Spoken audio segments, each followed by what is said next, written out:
Çfarë ndodhi me gjithë pasurinë e Hitlerit pas vdekjes së tij, kur Adolf Hitleri vrau veten pas rënies së Rajhut të tretë nazist në 30 prill të 1945-s, ai e ndërmori këtë akt ekstrem pasi u detyrua të hynte në Furnher bunker. Ky përbëhej nga një seri dhomash nëntoksore ku ai dhe aleatët e tij më të afërt mbroheshin nga bombardimet e rënda të forcave sovjetike gjatë betejës Berlinit. Bunkeri në fjalë u ndërtua 10 metra poshtë kancelarisë së Rajhut. Ai ndodhej si një rezidencë luksoze ndërtimi e cilës udhëheqësi naziste e porositin vitin 1938 për t'u bërë përshtypje njerëzve. Sipas librit Brenda Rajhut të tretë, bazuar në kujtimet e njeriut ngarkuar me krimin e kancelarisë së re, Albert Speer, Hitleri e kishte urdhëruar këtë të fundit që ta ndërtonte shpejt por me materiale shumë të forta, duke i thënë: "Për këtë projekt kosto është e parëndësishme." Kancelaria u ndërtua vitin që pasoi dhe u bë qendra e Rajhut të tretë, derisa nazistët e u mundën në luftë. Historia e ndërtimit të saj tregon për fondet e mëdha që ishin në dispozicion të Hitlerit për të përmbushur këtë tek të tij. Në fakt, diktatori kishte nën kontrollin e tij personal arkën e shtetit dhe për këtë arsye grumulloi një pasuri të madhe personale përpara se të shembej perandoria e tij.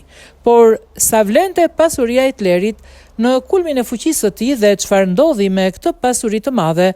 Përgjigjja e shkurtër është pse pjesa më e madhe saj ju kthye atyre që ju ishte vjedhur, ose dy shteteve gjermane të lindjes dhe perëndimit që u krijuan pas luftës.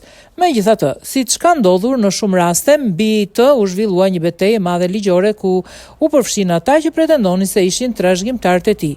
Adolf Hitleri vinte nga një familje relativisht e varfër.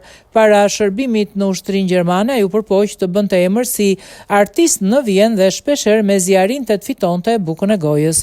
Pikërisht gjatë kësaj periudhe, i frustruar nga situata e tij personale, Hitleri filloi të përcaktonte në mendjen e tij fajtorët përgjegjës për gjitha mangësitë në shtetin gjerman. Hebrejt më vonë, urrejtja e tij ndaj popullsisë hebreje të Gjermanisë si dhe ndaj vendeve fqinje u bë një element qendror në botkuptimin e tij dhe ishte baza për librin e tij Lufta ime, i botuar në 2 vëllime në vitin 1925, 1926, kur Hitleri ishte duke shkuar drejt pushtetit me Partinë Nacional Socialiste Naziste. Libri e bëri të pasur. Kur nazistët erdhën në pushtet, një kopje e tij e pej çdo çifti të posamartuar, duke rritur më tej shitjet dhe duke i siguruar Hitlerit rreth $12 milion në vit me kursin e sotëm. Por ai fitonte shumë para përmes honorareve dhe nga portretet e tij zyrtare qeveritare. Hitleri dhe nazistët u fuqizuan shumë edhe nga donacionet e biznesmenëve të mëdhenj, por edhe nga pagat e tij për pozicionet politike që mbante. Madje kur erdhi në pushtet, Hitleri refuzoi të paguante taksat.